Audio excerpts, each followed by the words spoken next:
इरफान साहब, सबसे पहले तो ये फरमाइए sir, Pakistan People's party, Pakistan Tehreek Insaf, इन तमाम जमातों को सर डीसी के जरिए इंतखाबात करवाने पर एतराज़ है। पाकिस्तान मुस्लिम लीग नून मुतमईन है इस पर? देखें, बात यह है कि इंतखाबात की एक तारीख का तयन हो चुका है। सदर ममलकत ने उस पर रजामंदी ज़ाहिर की, इलेक्शन कमीशन ने की, सुप्रीम कोर्ट ने उस पर मोहर लगाई और सारी जमातों ने इस पर इत्मीनान का इजहार किया। कल गुज़श्ता रोज़ आखिरी तारीख थी जब शेड्यूल का ऐलान होना था। उससे पहले PTI को ख्याल नहीं आया कि ये इलेक्शन कौन करा रहा है। अदलिया से कहा गया तो अदलिया ने कहा जी कि हम अपने बंदे स्पेयर नहीं कर सकते। लामहला फ़ौज जो है वो रिलेक्टेंट है और फ़ौज के बारे में बहुत से तहफ़्फ़ुज़ात कुछ जमातें भी ज़ाहिर करती हैं, ख़ास तौर पे PTI। और फिर आखिरी ऑप्शन क्या है कि जो ज़िली इंतज़ामिया जो हमेशा ही इंतखाबात कराती है वही कराएगी, और इंतखाब का एक निज़ाम होता है, उस निज़ाम के अंदर रहना पड़ता है। कोई अपनी मनमानी नहीं कर सकता उस वक्त वहाँ पे पोलिंग वाले दिन। तो इसलिए मेरा ख्याल है कि अब अगर हीले बहाने कोई करता है और तो आसमान से ज़ाहिर है फरिश्ते तो आ नहीं सकते। हमें देखें, दुनिया भर के अंदर पाकिस्तान वाहिद मुल्क है कि जहाँ पे एक इंटरम गवर्नमेंट बनती है और वो इलेक्शन कराती है, निगरान हुकूमत होती है।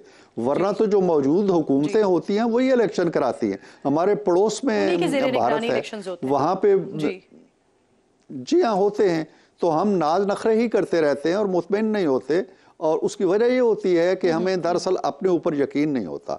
आप यकीन करें, अगर आप अवाम के साथ आपके साथ हैं तो आपको कोई मसला नहीं।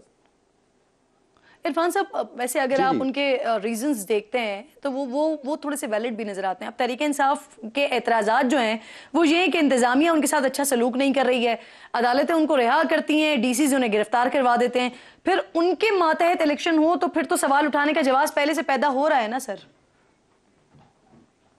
देखें, ये कोई आज हो रहा है? हमारे जो इलेक्शन होते रहे हैं वो कौन कराता रहा है? जब अदलिया ने कराए थे और खान साहब ने मुतालबा किया था 2013 में, तो फिर RO का इलेक्शन और कभी किसी का इलेक्शन कह के उन्होंने तहरीक चलाई उसके खिलाफ। 2018 में ये इंतज़ामिया वाले थे, अदलिया ने कहा जी कि अब हम नहीं देते, आप फेयर इलेक्शन कराएं। यही लोग थे ना, डिस्ट्रिक्ट एडमिनिस्ट्रेशन थी ना 2018 में, किसने इलेक्शन कराए थे? तो इसलिए मैं ये कहता हूं कि इस तरह के बहाने न तराशें। कोई जब अदलिया नहीं आ रही, जब फौज नहीं आ रही, जब इंतजामिया नहीं आ रही, तो फिर कौन इलेक्शन कराएगा? या तो इसका कोई हल बताएं। ये कहना कि जी उन्होंने अपने फराइज देखें, एक डिस्ट्रिक्ट मैनेजमेंट का जो अफसर है वो अपने उस हैसियत के अंदर अमन व अमान का मसला भी तय करेगा। जब उसको कोई और फरीजा सौंपा जाएगा तो हम तवक्को रखते हैं कि वो ईमानदारी के साथ वो फरीजा भी सर अंजाम देगा। ये कोई दलील तावील नहीं है। और जवाज ये है कि जी हमें ये बेईमानी हो जाएगी, तो फिर कोई हाल बता दें कि जी हम PTI के जो वर्कर्स हैं उनको बिठा दें पोलिंग स्टेशनों पे, क्या करें हम? अच्छा इरफान साहब, ये मरियम साहिबा के हवाले से फाइनल हो गया है या ये भी अभी पेंडिंग में है? क्योंकि जब पंजाब में इलेक्शंस हुए थे तो उस वक्त तो वो सर उन्होंने 4 हलकों से कागजात नामजदगी जमा करवाए थे, तो इस बार भी उन्हीं हलकों से लड़ने का इरादा है या कौमी असम्बली की तरफ भी आएंगी? जी, वो कौमी असम्बली की तरफ भी यकीनन आएंगी और इसका भी इम्कान है कि वो सूबाई असम्बली के भी 1 या 2 हलकों से लड़े। इस दफ़ा उन्होंने पूरी संजीदगी के साथ कि उनका पहला इलेक्शन होगा जो वो लड़ने जा रही हैं इंशाल्लाह। ठीक है। अच्छा, आप कह रहे हैं कि कौमी असम्बली से भी और सूबाई असम्बली से, दोनों तरफ से आप कह रहे हैं कि उनका वो लड़ सकते हैं इलेक्शन। सर ये फरमाइए, सुप्रीम कोर्ट के फैसले के बाद इलेक्शन प्रोग्राम आ गया, लेकिन सर नून लीग का मैनिफेस्टो, नून लीग का बयानिया, ये क्या होगा ये तय नहीं हो सका। पहले आप लोगों ने कहा हम तरक्की के बयानिए के साथ मैदान में जाएंगे, फिर अचानक से मियां साहब ने एहतिसाब की बात शुरू कर दी। सर इस तब्दीली की कोई खास वजह है बैकग्राउंड में?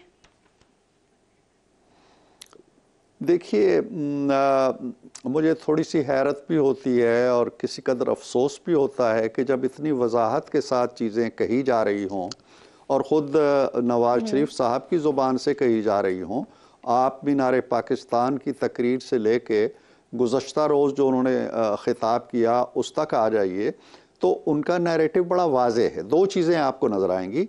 एक चीज़ वो ये कहते हैं जिसको वो वोट को इज़्ज़त दो का नारा कहते रहे, अब भी वो कहते हैं कि इलेक्शन फेयर हों, जो हुकूमत बने उसको बालादस्ती हासिल हो, और जो पार्लियामेंट की है वो सुप्रीमेसी हो, कॉन्स्टिट्यूशन की बालादस्ती हो, कानून की बालादस्ती हो, और इलेक्टेड गवर्नमेंट्स को अपनी पॉलिसियां खुद वज़ा करने की और उन पे अमल दरामद कराने की पूरी छुट्टी, खुली छूट होनी चाहिए। ये वो कहते हैं, यही है वोट को इज्जत हो। तो ये अपनी जगह है।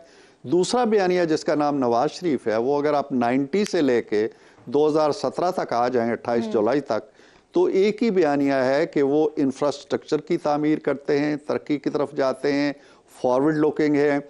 वो फाइबर ऑप्टिक्स उस वक्त लेके आए जब किसी को तसव्वुर ही नहीं था। Irfan Sahab ji, sorry to interrupt you sir, लेकिन वो जो वोट को इज्जत दो वाला नारा था, उसके बाद मियां साहब ने ये भी कहना शुरू किया कि एहतसाब की बात भी उन्होंने की, और उन्होंने ये भी कहना शुरू किया कि जिन लोगों ने मुझे निकाला उनका एहतसाब होना चाहिए।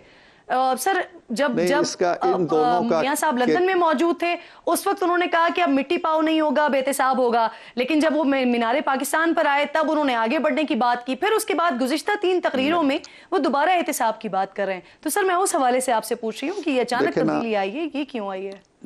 जी मैं वजाहत कर रहा हूँ, अगर आप मुझे टाइम दें थोड़ा सा, कि कोई तब्दीली नहीं आई। जी सर। अगर वो वहाँ कहते थे कि मिट्टी नहीं डाली जा सकती, और वो यहाँ आके कहते हैं कि वो चेहरे ज़रूर बेनकाब होने चाहिए, तो कहाँ तजाद आया है या कहाँ तब्दीली आई है?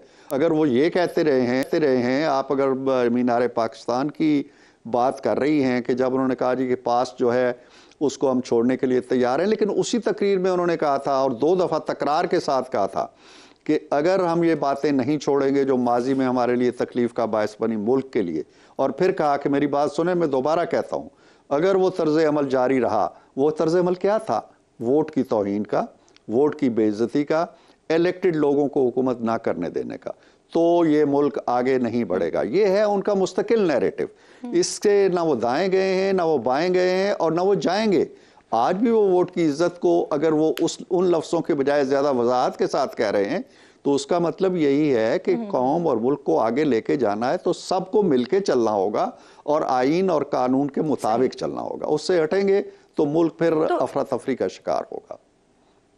तो इरफान साहब, ये जो एहतसाब का मुतालबा कर रहे हैं, जिन लोगों के नाम को सामने लाने का मुतालबा कर रहे हैं मियां साहब, वो किससे कर रहे हैं सर? निगरान हुकूमत से कर रहे हैं, या फिर ये तय हो चुका है कि अगर मुस्लिम लीग नून इख्तिदार में आती है, हुकूमत बनाती है, तो जिन लोगों का नाम, जिन साबिक अफसरान का नाम मियां साहब ले रहे हैं, उनका एहतसाब करेंगे सर? वो एहतसाब की बात नहीं कर रहे। वो ये कह रहे हैं कि ये जो लोग हैं इनके चेहरे नुमायां होने चाहिए, सामने आने चाहिए, असबाब और मुहर्रिकात का पता चलना चाहिए कि क्यों इन्होंने एक चलते बसते हंसते आगे बढ़ते हुए मुल्क को ब्रेकें लगा के 2017 के पाकिस्तान को आप देखें, आज 2023 के पाकिस्तान को देखें, हम 6 साल आगे नहीं आए, हम कोई 15-20 साल पीछे चले गए। वो ये कहते हैं कि इनके असबाब और मुहर्रिकात का जायज़ा तो लो ना। जो इसके जिम्मेदार हैं उनको फांसी पे चढ़ाने की बात नहीं कर रहे, जेलों में डालने की बात भी नहीं कर रहे, मुकदमे चलाने की बात भी नहीं कर रहे, कड़े एहतसाब की बात भी नहीं कर रहे। वो ये कह रहे हैं कि इन लोगों का पता चलना चाहिए, कोई ट्रुथ एंड रिकन्सिलिएशन कमीशन बना लें, कुछ करें। वो पूरी कौम से कह रहे हैं, वो निगरानों से नहीं कह रहे हैं, वो पूरी कौम से कह रहे हैं कि अगर हमने कुछ करना है तो कौम की नुमाइंदगी कौन करता है? पार्लियामेंट करती है। पार्लियामेंट आएगी, पार्लियामेंट के सामने वो अपना नैरेटिव रखेंगे, पार्लियामेंट जो फिर डिसाइड करेगी, जिस तरह का मैकेनिज्म तय करेगी या नहीं करेगी, और कहेगी जी कि नहीं छोड़ दें, आगे चलते, ठीक है, हमें मंजूर है। तो सर शहबाज शरीफ साहब वजीर आजम थे, उनके दौर में ये कमीशन या ये एहतसाब का सिलसिला उस वक्त क्यों नहीं हुआ? शायद खाकान अब्बासी साहब तकरार करते रहे, वो बार बार कहते रहे कि कमीशन बनना चाहिए, एहतसाब होना चाहिए, शहबाज शरीफ साहब ने क्यों नहीं किया? शहबाज शरीफ साहब की हुकूमत थी नहीं, वो 15 जमातों की हुकूमत थी। शहबाज साहब उसके वजीर आज़म ज़रूर थे, लेकिन हुकूमत जो थी वो 15 जमातों की मुश्तरका हुकूमत थी।